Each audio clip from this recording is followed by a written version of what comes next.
بسم الله الرحمن الرحيم. الرحمن علم القرآن خلق الإنسان علمه البيان. الشمس والقمر بحسبان والنجم والشجر يسجدان والسماء رفعها ووضع الميزان ألا تطغوا في الميزان وأقيموا الوزن بالقسط ولا تخسروا الميزان والأرض وضعها للأنام فيها فاكهة والنخل ذات الأكمام والحب ذو العصف والريحان فبأي آلاء ربكما تكذبان. خلق الإنسان من صلصال كالفخار وخلق الجان من مارج من نار فبأي آلاء ربكما تكذبان.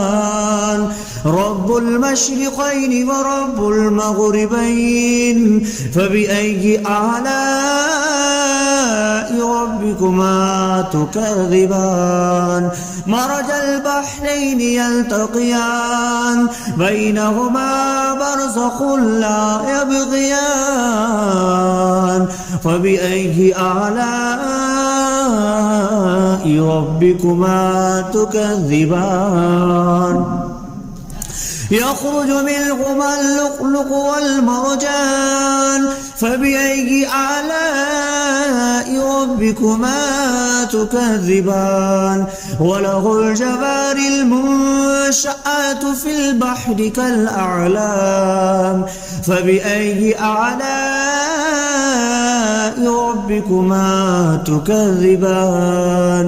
كل من عليها فان ويبقى وجه ربك ذو الجلال والإكرام فبأي آلاء ربكما تكذبان. يسأله ما في السماوات والأرض كل يوم هو في شأن فبأي آلاء ربكما تكذبان. سنفرغ لكم أيها الثقلان فبأي آلاء ربكما تكذبان. يا معشر الجن والإنس إن استطعتم أن تنفذوا من أقطار السماوات والأرض فانفذوا لا تنفذون إلا بسلطان فبأي آلاء ربكما تكذبان. يرسل عليكما شواظ من نار ونحاس فلا تنتصران فبأي آلاء ربكما تكذبان.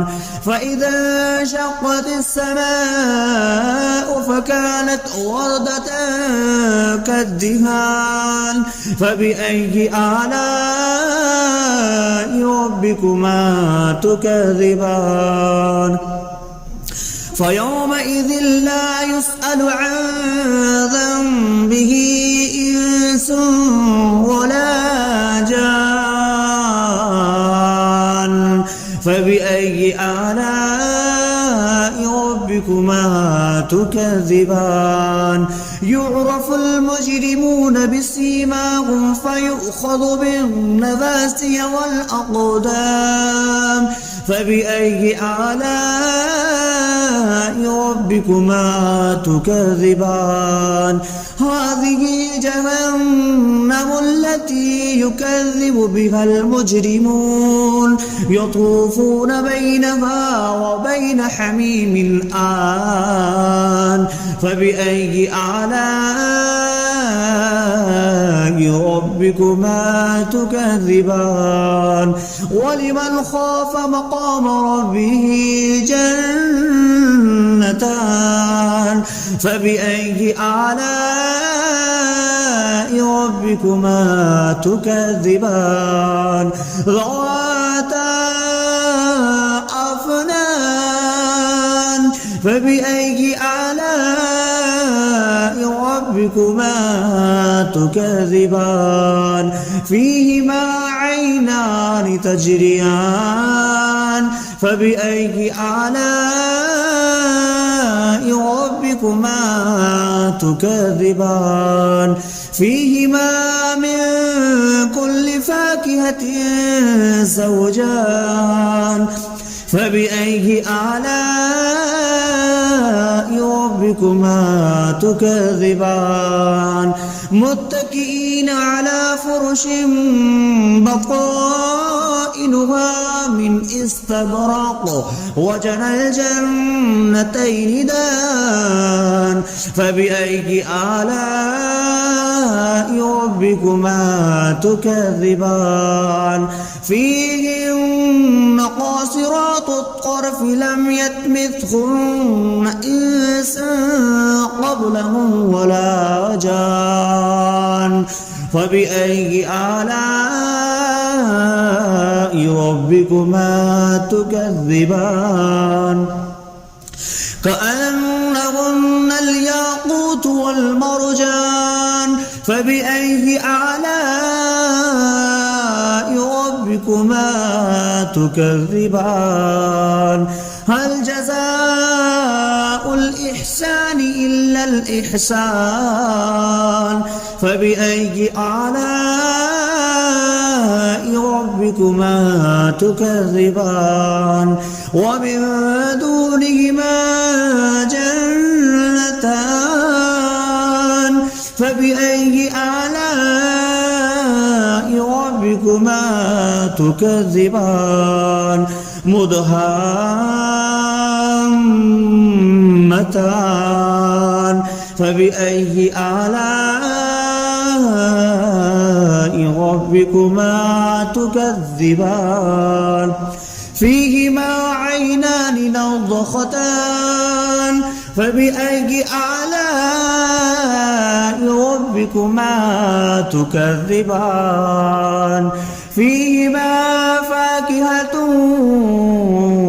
ونخل والرمان فبأي آلاء ربكما تكذبان فيهن خيرات حسان فبأي آلاء ربكما تكذبان حور مقصورات في الخيام فبأي آلاء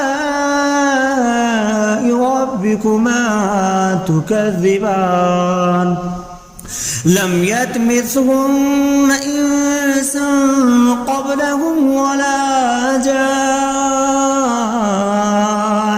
فبأي آلاء ربكما تكذبان متكئين على رفرف خضر وعبقري حسان فبأي آلاء ربكما تكذبان تبارك اسم ربك ذي الجلال والإكرام صدق الله العظيم.